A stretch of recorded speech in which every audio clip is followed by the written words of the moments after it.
រឿងហ្នឹងទៀតនេះដូចធានសំស៊ីលោកលើកឡើងចឹងទៅណាក៏ស្រាប់ដែរដើរដល់ច្រកហ្នឹងឃើញទេ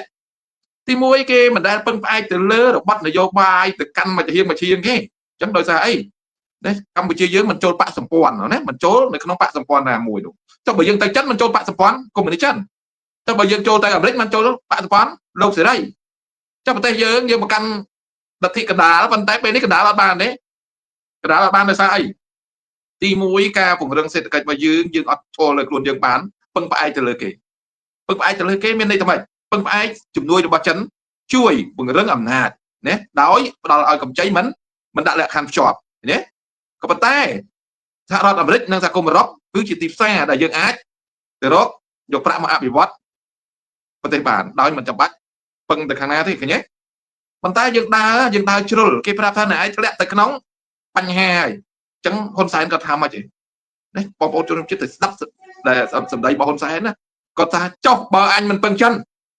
តើអញពឹងអាណាព្រោះចិនគ្មានចប់លក្ខខណ្ឌទេណាស្ដាប់សំណួរមួយនឹងបានណាបងប្អូនគេប្រាប់ថាកុំពឹងចិនតែការពឹងចិនវានឹងមានបញ្ហាហើយកុំទៅចិនកុំទៅយួនទៅវាធ្វើឲ្យបាត់បង់ផលប្រយោជន៍ណាប៉ុន្តែហ៊ុនសែនគាត់ឆ្លើយឡើងយ៉ាងសឿងមឿងគាត់ថាចុះបើអញមិនពឹងចិនតើអញពឹងអាណាសិទ្ធិមិត្តចិនមិត្តដាច់ថែបអីគេណាវាធ្វើឲ្យប៉ះពាល់ទៅដល់តំណែងតំណងការធ្វើពាណិជ្ជកម្មពាក្យមួយម៉ាត់អត់បានការពាក្យនេះពាក្យអត់បានការទេដោយសារអីដោយសារប្រទេសកម្ពុជាយើងមិនចូលចលនាបកសម្ព័ន្ធណាមួយឡើយឃើញទេនៅក្នុងចែងនៅក្នុងរដ្ឋធម្មនុញ្ញបញ្ជាក់យ៉ាងច្បាស់អញ្ចឹងយើងត្រូវអនុវត្តរដ្ឋច្បាប់រដ្ឋធម្មនុញ្ញយើងអត់បាច់ទៅខាងណាទេប៉ុន្តែកលៈទេសៈនេះយើងទៅណាទី1ប្រទេសរបស់យើងខ្ទេចខ្ទាំវាខ្ទេចខ្ទាំមកទៅហើយបានន័យថានយោបាយផ្ទៃក្នុងវាខ្ទេចវល់វាអត់មាននរណាមួយឈរបានហ៊ុនសែនហ៊ុនម៉ាណែតអស់ប្រជាប្រិយភាពបើមានរឿងអីតែបន្តិចគាត់គ្រោះថ្នាក់អញ្ចឹងបានន័យថាគាត់ប្រឈមមុខច្រើនគ្រោះប្រឈមមុខច្រើនគ្រោះណាអញ្ចឹងខ្ញុំឃើញប្រហែលថ្ងៃនេះឃើញបងប្អូនយើងហាក់បីដូចជាមានការប៉ះទង្គិចពាក្យសម្ដីនឹងគ្នាដោយសារការធ្វើនយោបាយណាអញ្ចឹងសូមឲ្យយើងចេះប្រើប្រាស់អារម្មណ៍របស់យើងគ្រប់គ្រងឲ្យបានណាគ្រប់គ្រងឲ្យបានអញ្ចឹងអ្វីដែលយើងចាំមើលគឺថាកុំទៅធ្វើអាពេលដែលរបបផ្ដាច់ការអស់ខ្យល់ដកហើយយើងនាំទៅរោចគ្នាអញ្ចឹងយើងរក្សាភាពស្ងៀមស្ងាត់សិនណារក្សាភាពស្ងៀមស្ងាត់សិនគណៈបកណាក៏ដោយដូចខ្ញុំនិយាយចឹងគណៈបកណាក៏ដោយសូមឲ្យរក្សាភាពស្ងៀមស្ងាត់យើងរួមកម្លាំងគ្នាជាឱកាសល្អសម្រាប់យើងធ្វើការផ្លាស់ប្ដូរហើយជាឱកាសល្អហើយអាហ្នឹងតែខ្ញុំនិយាយមិញដែលលោកសសល់ដាក់ជាសំណួរនោះតើកាន់ចិត្តទៅចិនឬទៅអាមេរិកវាជាប់លក្ខខណ្ឌដូចខ្ញុំនិយាយមិញចឹងសូម្បីតែលាក់ពន្ធដល់0ណាក៏អាមេរិកមិនព្រមដែរយួនជាគំរូហើយចុះយើងមិនបាច់0ទេដក0ណាដក0ខាងដកក្រោម0ទៀតក៏ទៅរួចដែរណាប៉ុន្តែអស់ផ្លូវដែរអស់ផ្លូវចរចាហើយមានតែត្បល់ទៅណាត្បល់ទៅរកចិនកំពុងតែបាត់ការងារយ៉ាងធ្ងន់ធ្ងរនៅក្នុងប្រទេសចិនណាវិបត្តិធ្ងន់ធ្ងរមែនទេហើយសួរតែអាមេរិកវាមានបញ្ហាទេវានឹងមានបញ្ហាទីផ្សារសេរីរបស់វាមានតាំងយើងរាប់តាំងពីទីផ្សារភាគហ៊ុននៅសហរដ្ឋអាមេរិកនឹងកន្លប់ចាក់ដូចគ្នាប៉ុន្តែការកន្លប់ចាក់របស់សហរដ្ឋអាមេរិកដូចយើងនិយាយណាបើយើងនិយាយសាមញ្ញហ្នឹងវានៅពីលើយើងយើងនៅពីក្រោមគេផ្អស់នោះឥឡូវឧទាហរណ៍សម័យមើលបើគេកន្លប់មកលើយើងវិញយើងនៅពីក្រោមគេនោះគេគ្រាន់តែមកគូទេប៉ុន្តែវាមានអ្នកដែលយើងនៅត្រពីក្រោមគេផ្អស់នោះយើងសម័យយើងអាក្រោមគេផ្អស់នោះមានរឿងអីកើតឡើងណាមើលមានរឿងអីកើតឡើងអញ្ចឹងយើងត្រូវគិតណាពេលនេះត្រូវខើខួរក្បាលគិតអញ្ចឹងលោកសសល់ថ្ងៃនេះដល់ថ្ងៃចូលឆ្នាំខ្ញុំចេះតែមានរឿងសើចច្រើនណាខ្ញុំមានរឿងសើចច្រើនណារឿងសើចនោះបងប្អូនពេលជួយផែនដីពេលជួយដីខ្ញុំនៅអាគារខ្ពស់ពេលជួយផែនដីខ្ញុំឃើញគេសម្រុកចុះទៅក្រោមបែរជាខ្ញុំឡើងទៅដបូលលើអាខ្ពស់បំផុតខ្ញុំទៅលើអាផុតឡើងដូចគេរែងនេះចឹងគេសួរថាម៉េចបានឯងឡើងទៅខ្ពស់គេសួរថាម៉េចបានអត់ព្រមចុះមកក្រោមបើសិនជាខ្ញុំកំពុងតែចុះបានពាក់កណ្ដាលបើវាក្រឹបដូចយើងមើលឃើញរូបភាពតម្រាំតកាយកបានมันអាចទេលទ្ធភាពរស់តិចអញ្ចឹងបើខ្ញុំទៅលើគេណាបើខ្ញុំទៅអាលើបើគាត់វាទៅក្រោមក៏ខ្ញុំនៅលើគេដែរណាគ្រាន់តែឲ្យវារបួសស្រាលខ្ញុំលោករត់ឡើងទៅលើខ្ញុំអត់ទៅនៅក្រោមទេណាអញ្ចឹងយើងត្រូវមានចំណុចរស់ផ្សេងគ្នាអាហ្នឹងយើងឧទាហរណ៍ដូចយើងឲ្យជាយោបល់ទៅលោកហ៊ុនសែនណាបើគាត់ស្ដាប់ឮគាត់សើចរឿងខ្ញុំដែរថ្ងៃហ្នឹងយើងនិយាយទៅរឿងសើចបានដែរលោកសសល់ណាព្រោះអ្នកខមមិនក៏សើចសម្រាប់យកដែរណាសើចច្រើនណាអញ្ចឹងក៏យើងមានរឿងសើចចេញមកលោកពូសិដ្ឋាឋានហ្នឹងណែនាំមុនគេណាពាក់អីកតាប់ណាដាក់សញ្ញាថាយើងនឹងខ្លាចជាជនជាតិភាគតិចវាចម្លែកមែនទេគាត់ទៅចូលឆ្នាំគឺសិតតែរឿងប្លែក ចឹងហើយថ្ងៃនេះខ្ញុំក៏ដាក់រឿងប្លែកៗទៅឲ្យបងប្អូនជនជាតិថ្ងៃនេះយើងជួបតែរឿងសើចចឹងមុននឹងចូលទៅដល់បញ្ហាដែលយើងត្រូវដោះស្រាយខ្ញុំ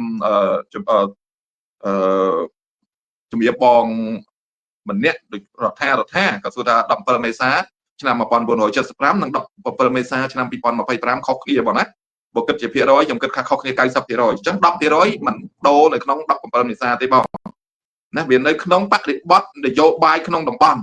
ណាដោយអ្វីដែលលោកសុសល់ថាលោកពូកេងលីកគាត់លើកមកថា6ខែទៀតចិននឹងអាចវាយយកតៃវ៉ាន់ណាលើកបន្ទាប់ចូលទៅតៃវ៉ាន់ដែលមានក្រុមតបពី10ទៅ20ម៉ឺននាក់អានោះវាមិនអាចទៅរួចទេអញ្ចឹងទោះបីគាត់ជាអ្នកប្រធានចារកម្មក៏ដោយប៉ុន្តែដូចខ្ញុំនិយាយអញ្ចឹងថាចិនវាអត់ធ្លាប់ធ្វើសង្គ្រាមទេវាអត់ខុសអីពីរុស្ស៊ីទេឃើញទេហេតុអីបានប្រធានអ៊ុយក្រែនខ្លាំងនេះខ្ញុំជម្រាបមុននឹងចូលទៅដល់លោកហ៊ុនសែនទៅខាងណាអញ្ចឹងខ្ញុំសុំទោសលោកសសរដែលជាអ្នកសម្របស្រួលហើយខ្ញុំបញ្យល់បងរដ្ឋាបើសិនជាកើតនៅក្នុងកាលវេលាដែលខ្ញុំនិយាយថា 10% វាអាចកើតបញ្ហានៅក្នុងតំបន់អាស៊ីយើងនេះអញ្ចឹងអា 10% ហ្នឹងគឺហ៊ុនសែនអត់អាចឈរជើងបានទេទោះនៅកំផឹងពលរដ្ឋគឺនៅពេលនោះឯងគាត់គ្រប់គ្រងលេខបានហើយអញ្ចឹងបញ្ហាដែលគាត់ដោះស្រាយគឺដោះស្រាយបញ្ហានយោបាយសិនបញ្ហានយោបាយខ្ញុំជឿថាលោកហ៊ុនសែនមិនអាចទេបើក្នុងកាលវេលានេះបើគាត់មិនរកច្រកចេញណាសម្របសម្រួលផ្ទៃក្នុងទេគឺគាត់នឹងជួបបញ្ហាធ្វើគ្រោះណាខ្ញុំបញ្ជាក់ធ្វើគ្រោះទៅខាងណាក៏មានគ្រោះដែរអញ្ចឹងបានន័យថាបញ្ហាវាចាក់ស្រេះទៅលើលោកហ៊ុនសែនគេមានបញ្ហាវិបត្តិសេដ្ឋកិច្ចបញ្ហាផ្ទៃក្នុងគេរលូនគេអត់មានបញ្ហាហ្មងទេឃើញទេអត់មានបញ្ហាហ្មងទេអញ្ចឹងគេដឹងថាវៀតណាមឆ្លាតណាស់ឃើញទេហេតុអីបានវៀតណាមធ្វើកំណែតម្រង់ណាកំណែតម្រង់ការគ្រប់គ្រងស្ថាប័នចាប់ដាក់គុកខ្លះដល់បហាជីវិតក៏មានគេដឹងរួចស្រេចតែហ៊ុនសែននេះមិនមែនអត់ដឹងទេដឹងដែរតែបំពេញណាទៅលូកលន់អីទៅបំរាយបាក់ឲ្យបកឲ្យមានបញ្ហាបើយើងកុំឲ្យមានបញ្ហាទោះបីយើងថែមពន្ធដូចយើងនិយាយចឹងឥឡូវឧទាហរណ៍ថាពន្ធ 0% ទោះបីដាក់ពន្ធក៏គេដាក់ទៅលើអាណាដែលជាវាក្រៅពីពន្ធដែលគេអនុគ្រោះអញ្ចឹងយើងមានអាវុធមកពីណាយើងសម័យមើលគេអត់ដាក់ទៅលើពន្ធអនុគ្រោះណា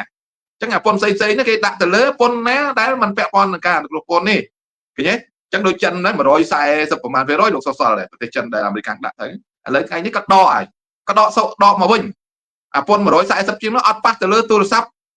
iPad ឬក៏បច្ចេកវិទ្យាអេឡិចត្រូនិកគេដកចេញគេដកដោយឥឡូវគេមិនអនុវត្តភ្លាមទេអញ្ចឹងយើងត្រូវចាស់ទុំអាហ្នឹងយើងត្រូវចាស់ទុំគាត់គេដាក់ទៀមហេតុអីបានជាយុទ្ធសាស្ត្រដូចខ្ញុំនិយាយចឹងគេជ្រោកមើលដល់អី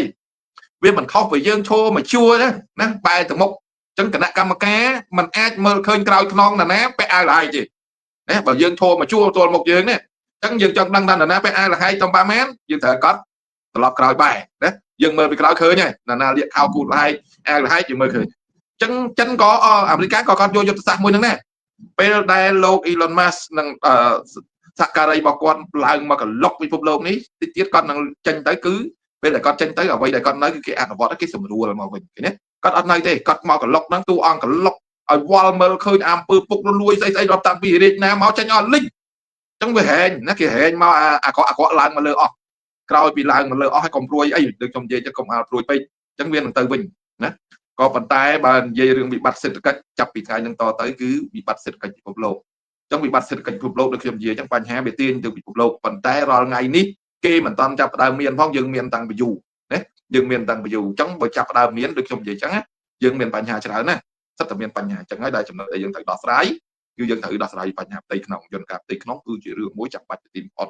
ក៏ប៉ុន្តែខ្ញុំឃើញមកសារឆ្លើយឆ្លងមករយៈកាលចុងក្រោយទោះបីវាលក្ខណៈបច្ចេកបច្ចាទៅលោកសំស៊ីក្រោយខ្ញុំមើលឃើញលោកហ៊ុនម៉ាណែតគាត់ឆ្កឹកចំណុចគេហៅថាឲ្យមានការសហការចូលរួមដូចជាករណីថាគាត់លើកពីគុណសម្បត្តិបពប្រឆាំងនៅប្រទេសដទៃអញ្ចឹងបានន័យថាគាត់ចង់ឲ្យបពប្រឆាំងចូលរួមហើយណាបានន័យថាគាត់ចង់ឲ្យបពប្រឆាំងចូលរួមហើយមានន័យថាម៉េចទោះបីគាត់ថាបពប្រឆាំងស្រុកគេហ្នឹងគេចូលរួមតវ៉ាដើម្បីកុំឲ្យអាមេរិកកាំងតម្លើងបំពាក់ណាបានន័យបន្ថែមពន្ធទៅលើពន្ធដែលមានស្រាប់ហ្នឹងជាដើមអីគេទេអញ្ចឹងបាទអ្វីដែលគាត់លើកមកគាត់ចង់បញ្ជាក់ឲ្យទូបពប្រឆាំងហ្នឹងមានទូនាទីក្នុងការធ្វើកិច្ចការងារហ្នឹងអញ្ចឹងបើបពប្រឆាំងធ្វើដើរតួនាទីធ្វើកិច្ចការងារហ្នឹងគាត់ត្រូវផ្ដល់ណាគេហៅថាសម្បទាទៅគណៈបពប្រឆាំងវិញបានផ្ដល់នីតិសម្បទាវិញបានផ្ដល់ឲ្យដំណើរការឡើងវិញនៃបពប្រឆាំងពិតប្រកបហ្នឹងមិនបពប្រឆាំងទេថ្ងៃ3 4 5 6ហ្នឹងទេអត់ទេអញ្ចឹងលោកហ៊ុនម៉ាណែតគាត់ត្រូវឆ្លាតចំណុចហ្នឹងអញ្ចឹងបើគាត់មិនឆ្លាតទេគាត់នឹងមានបញ្ហាដោយបងរដ្ឋាលើកឡើងអញ្ចឹងបើបន្ទុកក្នុងសង្គ្រាមក្នុងតំបន់បញ្ហាគឺបញ្ជាលេងបានហើយបើកុំផ្ទុះអត់បញ្ហាទេតែបើផ្ទុះគឺមានបញ្ហាហើយបើកើតតំបន់ធម្មតា វាមានក្រុមសហរដ្ឋអាមេរិកវាមានក្រុមចិនវាមានក្រុមរុស្ស៊ីនៅក្នុងហ្នឹងច្រើនក្រុមនេះមិនតិចទេតែទុកនៅក្នុងតំបន់គឺបានចែកក្នុងតំបន់ហ្នឹងគឺចាប់ដើមរយចុះអាមេរិកកាំងវាមានលុយវ៉លលៀនវានៅដាក់ពេញពិភពលោកវាសុកចិត្តឲ្យប្រទេសខ្មែរយើងនៅសក់ទេនៅសក់ទេអញ្ចឹងវាបង្កើតក្រុមមួយដែរដែលតវ៉ាគ្នាហ្នឹងអញ្ចឹងដើម្បីកិច្ចផុតត្រូវសមាហរណកម្មទីក្នុងយើងឲ្យបានសិនអានោះបានកិច្ចផុតអានេះយើងនិយាយចេញពីពោះមិនមែនទៀមទាឲ្យលោកហ៊ុនម៉ាណែតអីមកសម្រួលឲ្យពួកយើងចូលស្រុកហ្នឹងមិនមែនទេប៉ុន្តែឯងទៅតែបន្តធ្វើនយោបាយបែបនេះទៀតបំផ្លាញខ្លួនឯងទេណាបំផ្លាញខ្លួនឯងទេអញ្ចឹងក្នុងឆ្នាំថ្មីហើយអាចគិតពិចារណារកចំណុចណាដែលខាតចំណេញឬខាតចំណេញបានន័យថាម៉េចយើងកុំចំណេញដាក់ចូលកប៉ៅយើងចំណេញសម្រាប់ពលរដ្ឋយើងណាយើងពលរដ្ឋយើងអញ្ចឹងជាឱកាសរបស់ហ៊ុនម៉ាណែតដែរមានវិបត្តិរវាងចិននិងសហរដ្ឋអាមេរិកជាឱកាសដែលរដ្ឋាភិបាលហ៊ុនម៉ាណែតហ៊ុនសែនគឺគាត់ត្រូវគាត់មានឱកាសយ៉ាងម៉េចបើលោកសុសសល់ក៏ដូចជាប្រធានបទយើងគេថាអូងាប់ហើយណាចាប់ចិនក៏ងាប់ចាប់អាមេរិកងាប់នឹងចិនរុញតម្លាក់ទឹកអញ្ចឹងដូចខ្ញុំនិយាយអញ្ចឹងរដ្ឋធម្មនុញ្ញយើងបានចែងហើយយើងមិនចូលចលនាបកសម្ព័ន្ធប៉ុន្តែយើងធ្លាប់ដូចយើងនិយាយប្រាប់ណាឃើញវៀតណាមសុំតម្លាក់ពន្ធ 100% អាមេរិកព្រោះអីដាក់បន្ទុកសម្បានគេថាអា 100% ហ្នឹងគឺឯងមិនអាចមកបិទបាំងនៅឯងយកតំណែងចិនមកមិនមែនតាំងពីមុនមកហេតុអីបានអាមេរិកឲ្យតំណែងចិនតាមរយៈវៀតណាមនឹងចូលឥឡូវយើងសួរវិញអាមេរិកកាំងខ្សោយមែនណាអាមេរិកកាំងខ្សោយមែនទេអញ្ចឹងអាមេរិកកាំងជៀសវាងគេចោទវាខ្សោយ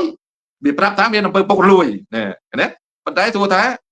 គេអនុវត្តច្បាប់ទៅលើមន្ត្រីពុករលួយហើយមន្ត្រីខ្មោចដូរដល់ប្រមាណលានអ្នកនោះខ្ញុំមើលឃើញនោះណាដូចជា2លានអ្នកជា2លានអ្នកនោះណាអញ្ចឹងសួរតើណាទទួលបន្ទុកនោះមិនមែនអាមេរិកល្ងងទេព្រោះអាមេរិកល្ងងនោះគេគ្រប់គ្រងពិភពលោកបានណាអត់បានទេអញ្ចឹងខ្ញុំសូមជម្រាបថាបញ្ហាគឺត្រូវសម្របសម្រួលផ្ទៃក្នុងសិនដូចខ្ញុំនិយាយមកណាកញ្ញាបើសិនជាកូននោះវាឆ្លើយទៅនៅខាងម្ដាយគឺត្រូវតែបែកហើយបើកូននោះឆ្លើយទៅនៅខាងឪពុកក៏ត្រូវតែបែកតែអាកូននោះវាឆ្លាតទៅឲ្យឯងទៅខាងណាវាមិនតែខាងណាបើវាភាគីបញ្ជាទៀតក៏មិនឆ្លើយទៅណាក៏ឆ្លើយតាមស្រួលមើលទៅដល់អស់ផ្លូវដែរព្រោះកូនសួរព្រោះកូនឪព្រមថាបែកក៏កូននឹងអត់ទៅតាមដែរអញ្ចឹងបានន័យថាគាត់ដឹងខ្លួនហើយអញ្ចឹងហ៊ុនសែនក៏ត្រូវតែសមាហរណកម្មដូចខ្ញុំនិយាយអញ្ចឹងសម្របសម្រួលផ្ទៃក្នុងជាយន្តការមួយដើម្បីទប់សភាពការដែលវាកើតឡើងនៅក្នុងបញ្ហាបច្ចុប្បន្នហើយអត់មានបញ្ហាទេទៅសម្របសម្រួលគ្នាជាសម្ងាត់ដើម្បីឲ្យដំណើរការប្រជាធិបតេយ្យនៅក្នុងប្រទេសកម្ពុជាឡើងវិញហើយដំណើរការប្រជាធិបតេយ្យនៃប្រទេសកម្ពុជាឡើងវិញនេះគឺវាងាយនឹងចរចាជាមួយនឹងសហរដ្ឋអាមេរិកព្រោះអ្វីដែលអាមេរិកដាក់មកហ្នឹងវាអត់ប៉ះពាល់ទៅលើប្រព័ន្ធអនុគ្រោះពន្ធEBA ទេណា EBA ទេបើប៉ះ GSP ទេណាប៉ះ GSP ទេប៉ុន្តែ GSP និង EBA គ្រាន់តែព្យួរទេមិនតាន់ផ្ដាច់ទេហ៎បើជាឱកាសដែរតែឆ្លាតត្រូវធ្វើអាហ្នឹងសិនបើនៅតែប្រកាន់ចរិតណាធ្វើអារិញនឹងទៀតគឺនឹងមានបញ្ហាមានអត់បញ្ហាដឹងដើរទៅណាទេកុំដើរទៅដល់ផ្ទុកជាងកុំទៅអាងចិនរត់ទៅភ្នែកដើរទៅរត់ទីផ្សារទេចិនកំពុងតែមកទស្សនកិច្ចនៅក្នុងប្រទេសកម្ពុជាបងប្អូនជួនជឿទៅមកអីមកដើម្បីអីលងថាកុំឲ្យព្រួយបារម្ភពេកតែប៉ុន្តែអត់មានធ្វើអីទេណាហេតុអីបានថាកុំឲ្យព្រួយបារម្ភពេកជៀសវាងប្រទេសទាំងពីរនោះគេហៅថារត់ចោលចិនទៅចាប់ដៃអាមេរិកអញ្ចឹងចិនមកនេះមកលងណាមកលងគ្រាន់តែថាឯងបាច់ព្រួយទេណាយើងនឹងកំដរអាមេរិកដល់ទីបញ្ចប់ក៏ប៉ុន្តែពាក្យថាមិនបាច់ព្រួយចិនអត់បាយទេយើងចាប់ដើមបដាហើយអានេះខ្ញុំគ្រាន់តែបញ្ជាក់តែប៉ុណ្ណឹងប៉ុន្តែយើងចាំមើលទាំងអស់គ្នាអ្វីដែលចិនមកហ្នឹងគឺបានន័យថាទំនាក់ទំនងណារវាងកម្ពុជាចិនទំនាក់ទំនងម៉ាឡេស៊ីចិនទំនាក់ទំនងនឹងឡាវចិនវៀតណាមអីជាដើមហ្នឹងគឺចិនចាប់ដើមសម្រួលអារម្មណ៍ប្រទេសអាស៊ានហ្នឹងហើយកុំឲ្យជ្រួលច្បល់អញ្ចឹងចិននឹងលូកដៃទៅចាប់ជាមួយសហគមន៍អឺរ៉ុបដែលមានការអន្តរពលចិត្តជាមួយនឹងសហរដ្ឋអាមេរិកស្រាប់ឃើញទេដូចជាប្រទេសណាដូចជាប្រទេសកាណាដាណាយើងណាតំណែងរបស់យើងចូលទៅកាណាដាដែរតាឃើញទេចូលច្រើនទៅកាណាដាដែរអញ្ចឹងយើងមើលមុខតំណែងដែរចូលទៅបណ្ដាប្រទេសនីមួយៗអញ្ចឹងខ្ញុំនឹងលើកមកបន្តិចនេះដើម្បីថាតំណែងរបស់យើងហ្នឹងទៅចូលប្រទេសណាខ្លះហើយយើងត្រូវគិតផុតធ្វើយ៉ាងណាដើម្បីឲ្យគិតផុតពីនយោបាយប្រកួតប្រជែងការអំណាចដណ្ដើមអំណាចគ្នានៅលើពិភពលោករវាងចិននិងសហរដ្ឋអាមេរិកតើយើងគួរនៅទៅខាងណាដើម្បីឲ្យមានសុវត្ថិភាពត្រឡប់ទៅយើងមើលគំរូថៃណានៅប្រទេសជិតយើងនេះជៀសផុតសង្គ្រាមទាំងពីរលើកណាសង្គ្រាមលោកទាំងពីរលើកគឺប្រទេសថៃបានជៀសផុតមូលហេតុនៃការជៀសផុតយើងត្រូវតែសិក្សាមើលគេណាអញ្ចឹងបើយើងនៅដូចរាល់ថ្ងៃនៅតែចង្អាងទៅទឹកយកតំបន់មួយចំនួនទៅឲ្យបង្ហាញឲ្យសហរដ្ឋអាមេរិកណាសហរដ្ឋអាមេរិកលន់តួបាទមិនមែនរបបលោកโจ Biden ទេរបបលោក Donald Trump ចង់មិនចង់ប្រយ័ត្នអត់ប្រាប់ទេណាអត់ប្រាប់ទេចង់មិនចង់ប្រយ័ត្នអារឿងសម្បត្តិរៀមហ្នឹងបាទអរគុណច្រើនលោកសសស្លាយអរគុណដល់បងហើយបងលើកសំណួរហ្នឹងខ្ញុំចាប់អារម្មណ៍មួយដែរតាក់ទងជាមួយនឹងឪពុក xua thà tàu na đó nè chẳng là vậy để dân khơi cứ lục hồn sen có đôi khi lục hồn mình này nó có bà bà đấy bàn tay con ní con là bạch bòn ní khơi nhà lục hồn mình này đôi chỉ thấy á thấy đứng thấyอย่างmấy ban nhom tham thấy bao về mình quan là quát thôi đầm na bị phnom penh mau xiêm riệp và mau châu rùm trong cam bị sủng kran á quát riตัวรอบมืดเนี่ยnóตามเพลย์บางคนจังมันธรรมดาแต่คนมันได้คล้ายนะคือคล้ายประมวลดมกำลังมหาชนประมวลดมหนึ่งจังรอไงนี่เหมือนสู้จัดเต้รอไงนี่เหมือนสู้จัดเต้จังมีในท่าการในประเทศนี้ทับใดจันกอดเมาตัวสนากันในการมีเชียร์นั่นคือจำไงดับผมเปิดดับใบเบียนในสาวใบปีไงทิศประตูปีโจมาเลเซียไอไฮซันมันมาดอประเทศการมีเชียร์จังเชียร์เรื่องมวยได้ละรอไงนี่คือลูกคนมันให้ให้กดใส่ได้ทำประเทศต้องสร้างแต่เพียบมันต้องสร้างแต่เพียบให้ผลิตตัวเป็นกระไรหนึ่งแล้วสมจะมาบอกเราปีลูกปูนติลูกปูการใดลูกคนมันไหนกว่าที่จำการมีทีในสงกรานต์ในสิบเรียบนั่นนะให้กว่าทั่วดำนาปีพนมเปญมาดอลในสิบเรียบเนี่ยพอตายมีการต้องให้ตอบน้องกูเจ้าเมนเทนลูกปูตั้งปีพนมเปญโหดมาดอลสิบเรียบน้องกูตอบโอ้ล้านมันจะเป็นล้านก็โปร่งปีตายมาดองลูกปูก็แทนอย่างไหนลูกคนมันไหนนั่งกดเพย์คลายครั้งหรือก็อย่างนั้นมันก็ปีอารมณ์บ่ลูกปูตัวแต่มันต้องการได้รีตอบนั่งลูกปูก็อย่างไหนเอาไว้ในการเลิกล้างđể bóc chấm đi mà xong lúc chơi phụ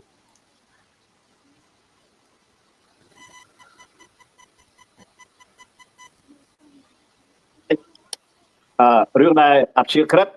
វាតើតាគណៈបកហ្នឹងជាគណៈបកដើរតាមសន្ធិសញ្ញាប៉ារីហ្នឹងទី1សន្ធិសញ្ញាប៉ារីគេតម្រូវឲ្យយើងរក្សាភាពអព្យាក្រឹតណាតែគណៈបកនេះយើងជាខ្មែរដឹងទាំងអស់គ្នាគឺវាអត់ឲ្យតម្លៃនៅសន្ធិសញ្ញាប៉ារីទេវាតែងតែប្រើពាក្យថាអស់សុពលភាពស្លាប់បាត់ទៅហើយអញ្ចឹងបានជាខ្ញុំតែងតែយកបញ្ហាឲ្យទៅនិយាយពីរឿងស្រុកខ្មែរខ្ញុំយកឡើងតែស្អីខស្អីឈាមដោយសារខ្ញុំស្អប់គណៈបកជាជនអាយុនកតោទេគឺគណៈបកនេះហើយដែលបំផ្លាញនៅអព្យាក្រឹតរបស់ខ្មែរចឹងហើយបានជាវាបង្ខំនិគមយួនបានពួកយើងដឹងហើយថាបើគណៈបកដើរតាមអព្យាក្រឹតសន្ធិសញ្ញាប៉ារីវាត្រូវតែគណៈបកដែលយកប្រយោជន៍ជាតិណាបរណភាពទឹកដីជាធំគឺគណៈបកសង្គ្រោះជាតិឬហ៊ុនស៊ុនប៉ិចឬក៏ភ្លើងទៀនអីចឹងទៅតែគណៈបកនេះវាចេញមកពីយួនជលៀនពៀនអញ្ចឹងអព្យាក្រឹតគេប្រាប់ថាម៉េចត្រូវដើរតាមសន្ធិសញ្ញាប៉ារីសន្ធិសញ្ញាប៉ារីគោលការណ៍គេមិនគេចង់ឃើញកម្ពុជានៅអព្យាក្រឹតទទួលយកលទ្ធិប្រជាធិបតេយ្យបោះឆ្នោតត្រឹមត្រូវគណៈបកនេះវាខ្លាចបំផុតត្រង់ហ្នឹងឯងកាលណាមានការបោះឆ្នោតត្រឹមត្រូវគឺវាបាត់បង់អំណាចតែបាត់បង់អំណាចវាស្ទើរស្ទប់យួនបានអត់ហ៊ុនស៊ុនប៉ិចដឹកនាំស្រុកសង្គ្រោះជាតិនៅសភាដឹកនាំស្រុកបដៅឲ្យបរទេសមកធ្វើស្ទប់នាំនិគមចូលបាត់ស្រុកខ្មែរបានអត់អាហ្នឹងហើយបានជាយើងបាត់អព្យាក្រឹតដោយសារគណៈបកនេះជារបស់យួនឥឡូវអាម៉ាណែតវាភ័យហើយវាភ័យឃើញយួនហើយអាមេរិកហើយនឹងចិនដាក់សម្ពាធគ្នាពីរឿងសេដ្ឋកិច្ចប៉ះពាល់ទៅដល់មានសង្គ្រាមកើតឡើងអញ្ចឹងបានជាវាភ័យហើយដូចខ្ញុំថាអញ្ចឹងតែវាទៅខាងណាក៏វាមិនសក់ដែរតែខ្ញុំមើលថាវាទៅខាងណាក៏វាទៅតាមហាណូយដែរព្រោះវាកើតមកពីការរៀបចំរបស់យួនដោយសារការរៀបចំរបស់យួននឹងហើយបានវាបំផ្លាញនៅសេដ្ឋកិច្ចខ្មែរបំផ្លាញនៅការបោះឆ្នោតត្រឹមត្រូវប្រជាធិបតេយ្យគ្រប់បែបយ៉ាងណាខ្ញុំបានដូចបងប្អូនឃើញហើយឃើញណាឥឡូវហ្នឹងចាំមើលណាហើយយើងសំណួរសួរថាស្អីនិយាយថាកម្ពុជាហ្នឹងណាបើយើងទៅខាងឥឡូវហ្នឹងយើងថាណាជាដឹកនាំខ្មែរដូចខ្ញុំតែទៅលើកឡើងណាអញ្ចឹងយើងបាត់បង់ទាំងអស់ហ្នឹងដោយសារគណៈបកនឹងវាចេញមកពី79ថ្មីនេះគេក៏បង្កើតនៅឆាកដើម្បីរំលឹកនៅការបលាយពូជសាសន៍ខ្មែរដើម្បីឲ្យយើងនឹងឡើងគុណពួកយួនពួក7មករាឥឡូវហ្នឹងយួនហ្នឹងក៏មានវិបត្តិរឿងសេដ្ឋកិច្ចដល់អាមេរិកដាក់ទណ្ឌកម្មដល់ចិនទៅហើយកម្ពុជាក៏មានវិបត្តិសេដ្ឋកិច្ចតែវិបត្តិទាំងអស់នេះណាដោះស្រាយស្រួលទេបើខ្មែរយើងដូចអាម៉ាណែតហ្នឹងវាចង់មកឲ្យបកប្រឆាំងអីជួយដើម្បីឥឡូវសេដ្ឋកិច្ចដាក់រួមប៉ះពាល់ទាំងអស់គ្នាប៉ុន្តែយើងសួរថាបើវាចង់ដូចតែវាគិតមែនណាវាគ្រាន់ទី1វាឡើងតាមជើងខោអូវានឹងវាខុសនៅច្បាប់ប្រជាធិបតេយ្យគេតែធ្វើចឹងទេអានឹងទី1ទី2បើវាចង់ដូចតែវាគិតសធារាគឺវាចាប់បើលេងសកម្មជននយោបាយគ្រប់បែបយ៉ាងហ្នឹងចាប់លេងសកម្មជនហើយវាចាប់ចូលសហការគ្នាបុគ្គលមនុស្ស2នាក់ដែលតាមលោកលីកំយ៉ាទៅដល់ថៃណាដូចអាលីកំស្រីកំស្រិននឹងលីរតនៈរដ្ឋថ្មីណាដើម្បីបង្ហាញថាវានឹងដើរជាមួយខ្មែរនៅប្រជាធិបតេយ្យវាចាំបាច់ទៅរកឋានណាសម្រាប់អ្នកប្រជាធិបតេយ្យសម្រាប់ការបោះឆ្នោតខ្មែរតែខ្ញុំដូចជម្រាបហើយជម្រាបទៀតវាទៅមិនរួចទេអញ្ចឹងអាសែនហ្នឹងវាទៅចិនដោយសារស្អីវាមកសហរដ្ឋអាមេរិកមកយុរ៉ុបគេកោតគេទទូចឲ្យវាសង្គ្រោះនៅប្រជាធិបតេយ្យឡើងវិញឲ្យសង្គ្រោះជាតិហ្នឹងមានវត្តមានឡើងវិញបើសង្គ្រោះជាតិមានវត្តមានឡើងវិញវាចូលក្នុងលក្ខណៈបោះឆ្នោតត្រឹមត្រូវកាលណាតែបាត់អំណាចគឺពួកនេះវាបាត់បង់ស្អីដែលយួនគេរៀបចំមក79នោះឲ្យបំរើគេឲ្យរៀបចំពួកនឹងឲ្យបំរើគេដើម្បីគេមានលទ្ធភាពចូលស្រុកយើងវិញរហូតដល់បាត់កោះត្រល់រហូតដល់និគមយួនពេញស្រុកអាហ្នឹងហើយដែលខ្ញុំថាវាចេញមកពីអាហ្នឹងហើយបើសិនជាពួកគណៈបក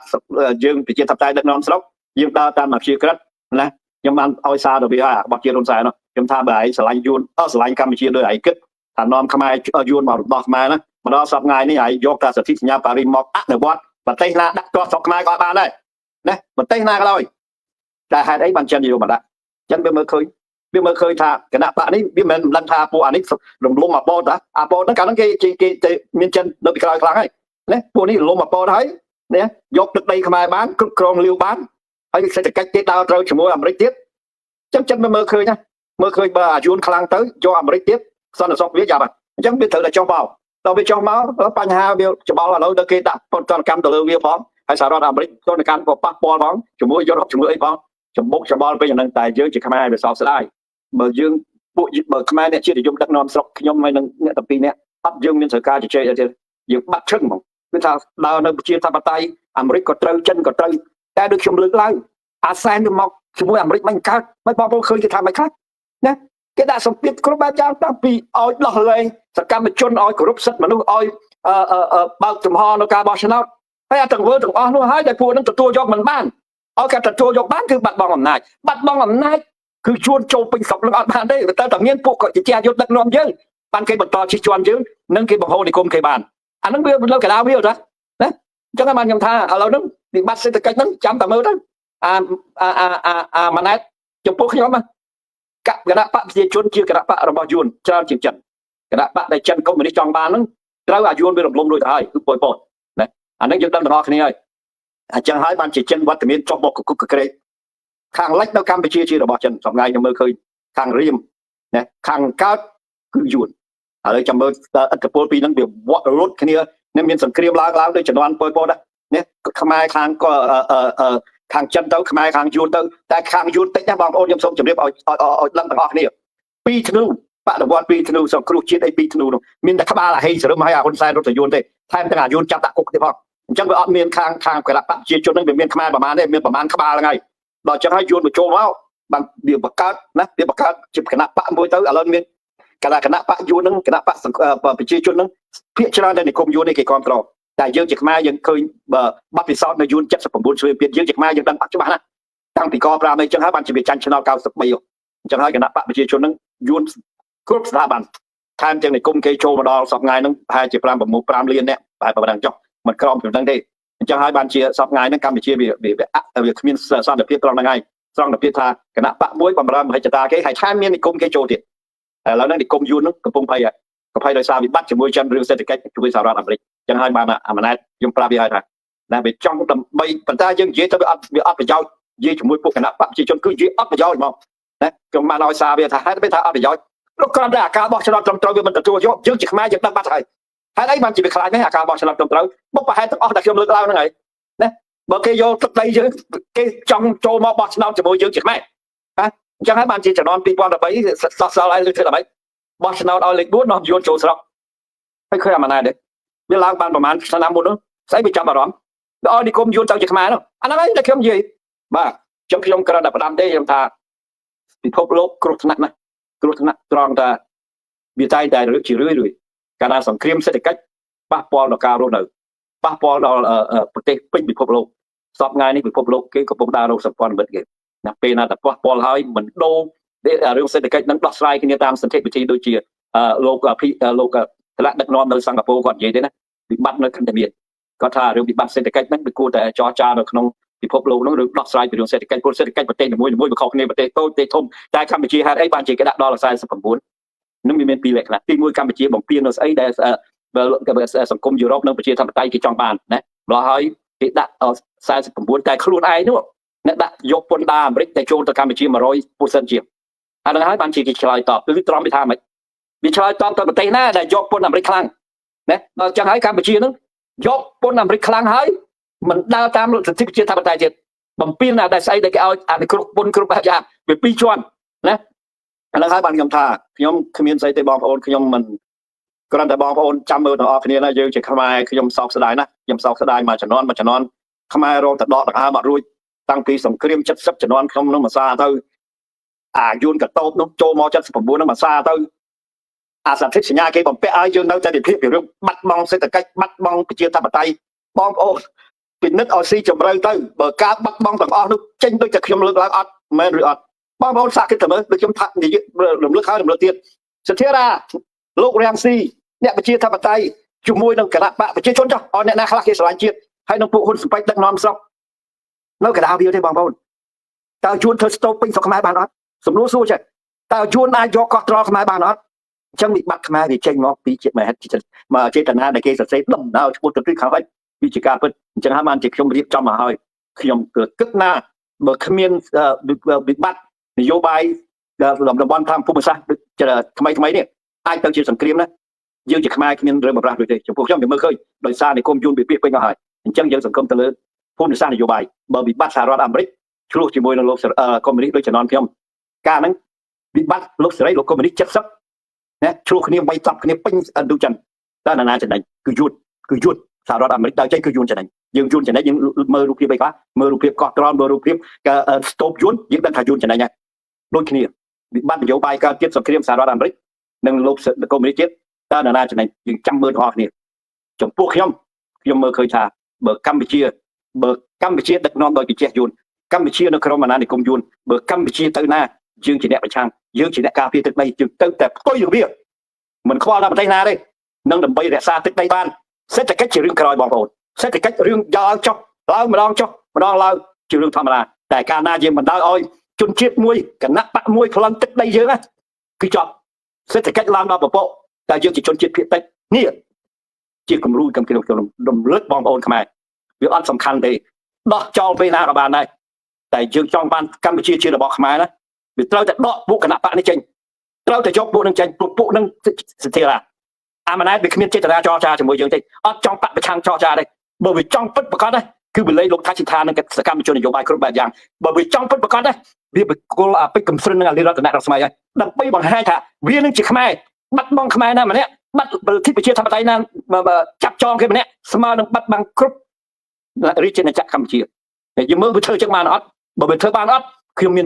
បើវាធ្វើបានទើបយើងមានជំនឿទៅលើវាគ្រាន់តែ2នាក់ដែលវាគេតម្រូវឲ្យវាបង្ហាញវាមិនបង្ហាញផងណាហើយយើងជាខ្មែរមានជំនឿអីទៅលើអាម៉ាណែតទៀតណាខ្ញុំបានប្រាប់វាដែរក្រៅពីវាបោកប្រាស់ថាម៉េចថា2នាក់នឹងអត់មានពាក់ព័ន្ធទេណាវាបោកប្រាស់ថាម៉េចវាបង្កើតរូបភាព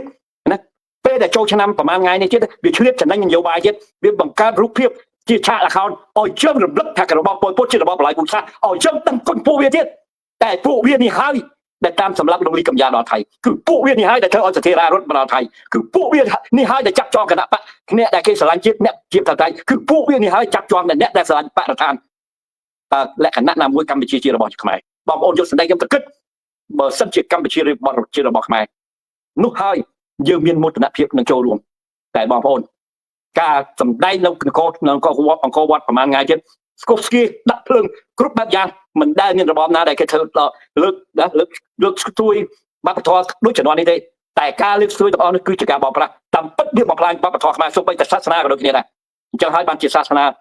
នៅក្នុងវត្តវាដាក់គណៈបកប្រជាជនពេញហ្នឹងហើយចាប់លោកសង្ឃណាដែលការពារប្រយោជន៍ជាតិខ្មែរហ្នឹងប្រសឹកទាំងថ្ងៃអញ្ចឹងហើយបានខ្ញុំថាវាគ្មានលក្ខណៈណាមួយជារបស់យើងទេបងប្អូនខ្មែរបើជារបស់យើងបើទៅតែមានខ្មែរដែលបារម្ភរឿងទឹកដីខ្មែរដែលស្រឡាញ់ប្រជាធិបតេយ្យ